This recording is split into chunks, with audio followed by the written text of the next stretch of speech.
ஏண்டி ஆ உன் புள்ள எங்க போய்க்கிறான்? படத்துக்கு போயிருக்காங்க. மணி 11ஆவது இன்னும் வீட்டுக்கு வரலாமா? நைட் ஷோ போயிருக்காங்க, வந்துருவான். நைட் ஷோ இதே வேலையா போச்சு அவனுக்கு. இருக்குது அவருக்கு. இப்போ எப்படி அவன் உள்ள வரான்னு நானும் பார்க்குறேன். ஏங்க ஏன் தாப்பால் போடுறீங்க? நீ தாய் பாசத்தில் அவனை உள்ள விட்டாலும் உள்ள விட்டுருவ. இரு நான் வெளியே போய் தாப்பால் போடுறேன். ஏங்க வெளியே தாப்பால் போட்டா நீங்க எப்படி வருவீங்க?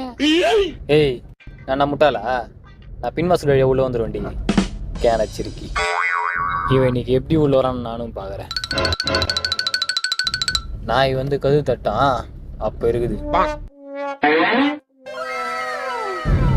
டேய் யார் இவன்? ஏங்க நம்ம புள்ளங்க. இவன் எப்போ பிறந்தான்? இவன் எப்படி உள்ள வந்தான்? ஏண்டா மென்டல, நீ இந்த பக்கம் கதவு தாப்பால் போட்டு அந்த பக்கம் வந்துட்ட, அவன் நேரா கதவு திறந்து உள்ள வந்துட்டான்.